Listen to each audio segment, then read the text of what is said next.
Olá, pessoal, é um prazer estar aqui com vocês, muito feliz, porque tá pertinho, tá chegando a nossa prova e nada como essa energia de estar com vocês aqui ao vivo para as nossas dicas do Estatuto da Criança e do Adolescente. Então, olha, é bem interessante que você acompanhe com a Lei 8.069 em mãos. E eu hoje pensei em uns assuntos muito, mas muito prováveis de serem cobrados na nossa prova. O primeiro deles, em virtude de ser uma grande novidade.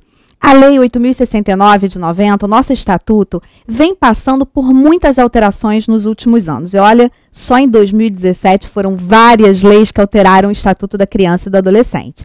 Mas duas delas é que existe a probabilidade, a possibilidade de serem cobradas na nossa prova, isso em virtude da data de entrada em vigor. Já que algumas leis elas só entraram em vigor agora, recentemente, outras ainda vão entrar em vigor. Então, quais são essas duas leis que eu quero que você tenha em mente? E são tranquilinhas, com certeza com o que a gente vai ver aqui, se cair na prova você vai lembrar. São as leis 13.440 e 13.441. Bem, quais foram as alterações que essas leis realizaram? Uma das alterações foi realizada em um crime previsto no ECA. Aliás, vou dizer uma coisa para vocês, o que causou até uma certa estranheza. Porque se você olhar para o artigo 244A do ECA, você vai perceber que ele prevê a conduta de submeter criança ou adolescente à prostituição, à exploração sexual. Mas qual foi o problema em relação a esse artigo? É que quando nós tivemos uma alteração muito substancial no Código Penal em relação aos crimes sexuais, nós tivemos a inclusão, alguns anos atrás, em 2009, dos crimes sexuais contra vulnerável. E dentre esses crimes, nós temos o artigo 218b. E qual é a problemática? Se você pegar o 244A do ECA, fizer a leitura dele, e em seguida você comparar com o artigo 218b do Código Penal, sabe o que você vai perceber? Que o 244A, quase por inteiro, está dentro do 218b do Código Penal. E aí, o que a doutrina menorista, ou seja, a doutrina de direito da criança e do adolescente, inclusive eu, no meu livro, defendi exatamente isso. Começamos a defender que o artigo 244A do ECA teria sido tacitamente revogado pelo artigo 218b do Código Penal, que, aliás, desde 2014 passou a ser considerado um crime hediondo.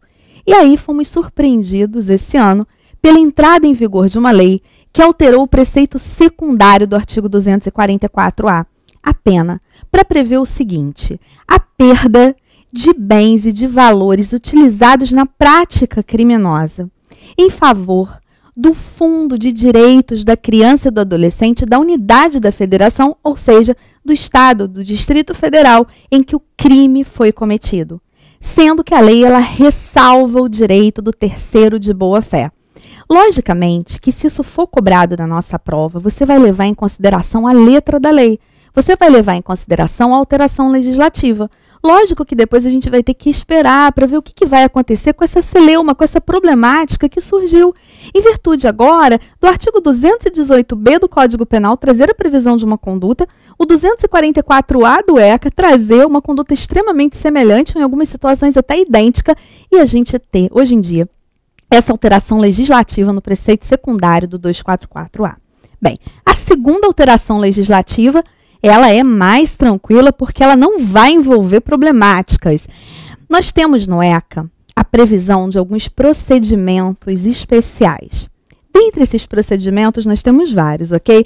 Temos o procedimento de perda de suspensão de poder familiar, o procedimento de apuração de ato infracional que seja atribuído a um adolescente.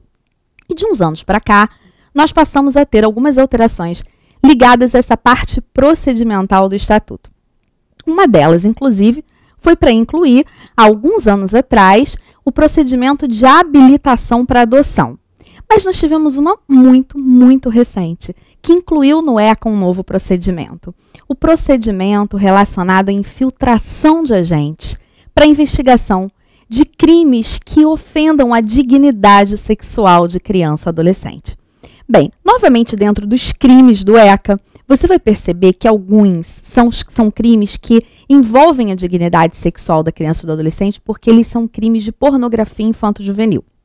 Eu digo que a gente nem deve utilizar a nomenclatura pedofilia. Algumas pessoas até utilizam, mas não é muito interessante a gente utilizar porque pedofilia remete, inclusive, a uma doença mental. Há um termo que é utilizado no Cadastro Internacional de Doenças, um termo médico mesmo. Então, é muito melhor a gente conhecer, a gente falar desses crimes como crimes de pornografia infanto-juvenil. E eles estão previstos em alguns artigos do ECA. Quais são? O 240, o 241, o 241A, B, C e D. Cris, você esqueceu do 241E? Não, é que o 241E ele não prevê um crime. Na verdade, abra seu ECA, dê uma olhadinha nesses artigos. Você vai perceber que o 241E ele acaba complementando as previsões anteriores pelo seguinte. Ele vai dizer para a gente o que significa a cena de sexo explícito ou pornográfica.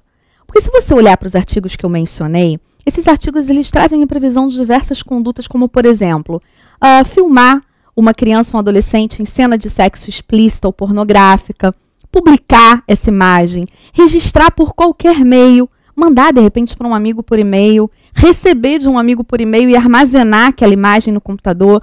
Tudo isso caracteriza crime, só que todos esses tipos penais utilizam essa expressão. E essa expressão ela é justamente complementada pelo próprio Estatuto, que vai nos dizer o que é uma cena de sexo explícito ou pornográfica. Vai nos esclarecer que essa cena é aquela que mostra uma atividade sexual real ou simulada, envolvendo criança ou adolescente, ou então aquela que mostra órgão genital da criança ou do adolescente. Só que imagine que a grande parte desses crimes acaba sendo praticada por meio do quê? Por meio da internet. Aliás, eu dei alguns exemplos. Se a pessoa publica num site da internet, se a pessoa manda para alguém por e-mail. O que esse procedimento, que foi incluído a partir do artigo 190A do nosso Estatuto, traz, é justamente a possibilidade da infiltração de um agente policial para que ele consiga averiguar a prática criminosa.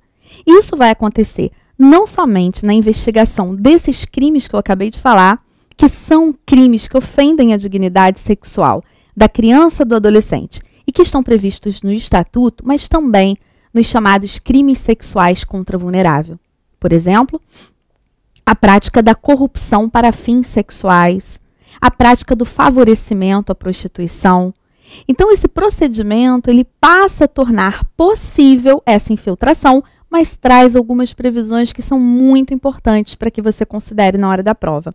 Uma delas é você imaginar que, embora esse procedimento ele seja possível, e logicamente isso vai ser considerado como um meio de prova, é subsidiário, é excepcional, é em último caso, porque a própria lei vai nos dizer, nessa nova parte procedimental, nesse novo procedimento incluído no ECA, que se nós tivermos um outro meio de prova que seja suficiente para averiguação daquela prática criminosa, não haverá a infiltração de agentes. A lei traz ainda alguns outros pontos importantes, como garantir a preservação não somente da identidade daquele policial infiltrado que vai atuar para averiguar aquela prática criminosa, mas também da criança e do adolescente que, por exemplo, pode ter ali imagens relacionadas à sua dignidade sexual envolvidas. E para isso, essa lei traz a previsão do sigilo. Essa lei que já está em vigor e que altera o ECA em um assunto que é tão importante, que é tão primordial, que é tão fundamental, claro que ela é super importante para a nossa prova. Eu tenho certeza que se ela cair, você vai lembrar dessas dicas, você vai lembrar dessa subsidiariedade, desse meio de prova, das exigências, do sigilo que é necessário, da previsão ainda do não cometimento de crime por parte desse agente infiltrado, que logicamente, é claro que ele vai ocultar a sua identidade, e ele não vai responder por isso, por algum crime ou por alguma contravenção penal, porque isso vai ser inerente ao próprio procedimento que está acontecendo ali. Eu vou aproveitar essas duas dicas que eu dei para você para puxar uma outra muito importante. Eu sempre digo que é um assunto muito, mas muito cobrado na nossa prova, acaba sendo cobrado de maneira recorrente na nossa prova, o ato infracional. Ou seja, a conduta descrita como crime ou contravenção que é praticada pela criança ou pelo adolescente. E lá na parte procedimental, já que eu falei para você sobre procedimento, nós temos o procedimento de apuração de ato infracional atribuído ao adolescente. E aí eu quero que você preste bastante atenção num primeiro detalhe. Não há procedimento para criança. Se você abrir o Estatuto a partir do artigo 171, você vai ver que o procedimento é para apuração de ato infracional atribuído ao adolescente. Por que isso? Porque, embora a criança ela até pratique ato infracional, a criança ela recebe apenas medidas de proteção. Se eu encontro uma criança praticando ato infracional na rua, qual vai ser o destino dessa criança? Ela vai ser encaminhada até o conselho tutelar para que o conselho tutelar aplique uma das medidas de proteção cabível. Mas o adolescente não. Na verdade, o ECA já começa nos dizendo, em termos procedimentais, o que vai acontecer com um adolescente que é privado da liberdade. Porque só há 2 casos, anota isso aí, em que o adolescente ele pode ser privado da liberdade dele. A primeira situação em que ele pode ser privado da liberdade dele é quando ocorre o flagrante de um ato infracional. Então, o adolescente está na rua esfaqueando uma pessoa, ele está em flagrante de um ato infracional que pode ser ali análogo a um homicídio, por exemplo. Mas a segunda hipótese em que um adolescente pode ser privado da sua liberdade é por ordem judicial. Bom, se nós só temos essas 2 situações, você já sabe, então, que se cair na prova alguma situação em que um adolescente ele tenha sido privado da liberdade para a averiguação, o que ocorre nesse caso concreto? Uma ilegalidade. E nós teremos a prática, inclusive, de um crime previsto no ECA. CRIS não é crime de abuso de autoridade, não, porque o ECA traz uma previsão em relação ao adolescente que é privado da sua liberdade de forma ilícita. Então, o adolescente ele só pode ser privado da liberdade em flagrante de ato infracional e por ordem judicial. Compreendido até aí? Agora, a gente precisa partir para um próximo passo, que é o seguinte. Mas para onde esse adolescente que está sendo apreendido, que está sendo privado da sua liberdade, para onde que ele vai ser levado? Para onde que ele vai ser conduzido? Se ele for apreendido em flagrante de ato infracional, ele vai ser conduzido para a autoridade policial. Ele vai ser levado para a delegacia especializada, se naquela localidade houver delegacia especializada. Caso contrário, ele será levado para a delegacia comum e lá será seguido o procedimento previsto no Estatuto da Criança e do Adolescente. Agora, se o adolescente ele foi privado da liberdade por ordem do juiz, adivinha para quem ele vai ser levado? Para o juiz, para a autoridade judiciária. O encaminhamento, portanto, ele vai ser diferenciado de acordo com o motivo da privação da liberdade do adolescente. Agora, é claro, a partir do momento que a gente trabalha com a ideia da possibilidade de uma apreensão em flagrante da chegada desse adolescente na delegacia, a gente precisa saber o que vai acontecer a partir daí. Como que vai se dar esse procedimento? E esse procedimento ele é trifásico. Como assim ele é trifásico? Existe uma fase policial, que é aquela que vai ocorrer na delegacia, vai ocorrer em sede policial. Existe a fase ministerial, que é aquela que vai ocorrer no MP. E existe a fase judicial, que é a ação propriamente, que é a chamada ação socioeducativa. Quando um adolescente ele chega na delegacia apreendido em flagrante, a primeira coisa que o delegado precisa fazer é comunicar aquela apreensão. Comunicar aquela apreensão ao juiz, aos pais do adolescente, ao responsável ou então à pessoa indicada pelo adolescente. E logo em seguida, o que o delegado vai fazer? Ele vai verificar qual foi a natureza daquele ato infracional praticado. Porque se for um ato infracional praticado mediante violência ou grave ameaça, ele vai lavrar o auto de apreensão. Nos demais casos, então, por exemplo, se for um ato infracional análogo ao furto, análogo à apropriação indébita, análogo a um crime contra a honra, ou seja, sem violência ou grave ameaça, ele vai lavrar o chamado boletim de ocorrência circunstanciada. E qual é o próximo passo depois disso? Via de regra, liberar aquele adolescente. O adolescente, via de regra, ele vai ser entregue aos pais ou ao responsável dele. E os pais vão prestar um termo de compromisso, no sentido de que eles vão sair dali da delegacia e vão levar o seu filho ao Ministério Público no mesmo dia, ou no máximo no dia útil seguinte. Porque a partir daí vai começar a segunda fase desse procedimento, que ocorre no Ministério Público, em que o promotor ele vai ouvir todos os envolvidos. Cris, quem são os envolvidos? É o adolescente que praticou o ato infracional, a vítima, as testemunhas, os pais do adolescente, se de repente a vítima for outra criança, podem ser os pais da criança também, enfim, todo mundo que está envolvido naquela prática. Mas por que o MP vai proceder a essa chamada oitiva informal? Para que ele saiba exatamente qual providência ele deve tomar, já que existem 3 providências possíveis. Ele poderá promover o arquivamento, ele poderá conceder remissão, que é um perdão, ou então ele poderá efetivamente oferecer a chamada representação. E, gente, a representação do ECA, ela não tem nada a ver com a representação do processo penal. A representação do ECA, ela não é uma condição de procedibilidade, ou de persecuibilidade, ou de prosseguibilidade, ela não é condição de nada. Ela, na verdade, é uma peça. Ela é uma peça processual que inicia a chamada ação socioeducativa. Então, olha que legal. Você só tem a terceira fase do procedimento, você só tem a ação, você só tem a fase judicial se o Ministério Público fizer o quê? Se o Ministério Público representar. Porque se o promotor de justiça ele promover o arquivamento, ou então se ele resolver conceder a remissão, que é o perdão, nós não teremos o processo. É por isso que a remissão concedida pelo MP, anote isso aí, a remissão concedida pelo MP, ela é uma forma de exclusão do processo. Não haverá processo. Mas será que o juiz também não pode perdoar o adolescente que praticou um ato infracional? Será que a remissão ela é uma exclusividade do MP? Não, não é. O juiz também pode. A remissão concedida pelo juiz ela é diferente. Porque a remissão concedida pelo juiz, se é o juiz que está concedendo, é porque já existe o quê? Já existe o processo. E aí, raciocina comigo. Se já tem um processo e o juiz vai perdoar o adolescente, das duas, uma. Ou aquele processo acaba, ou então aquele processo vai ficar suspenso. E é justamente por isso que, enquanto a remissão, o perdão, concedido pelo MP caracteriza uma forma de exclusão do processo, a remissão concedida pelo juiz é diferente e se caracteriza como uma forma de suspensão ou de extinção do processo. E se por um acaso você está com curiosidade, pensando o seguinte, mas Cris, por que o juiz vai suspender o processo? Não faz sentido isso. Faz sim. É porque o juiz ele pode aplicar um perdão meio condicionado. O juiz ele pode conceder a remissão, mas aplicar junto com ela uma medida socioeducativa. Ué, mas que história é essa? Quer dizer que perdoa, mas aplica a medida? Sim, só que as duas medidas mais gravosas não podem ser aplicadas, que são a semi-liberdade e a medida de internação. É claro que aí não faria sentido. Não faria sentido que o juiz falasse, adolescente, eu perdoo você, mas você vai ficar internado. Não faria sentido nenhum.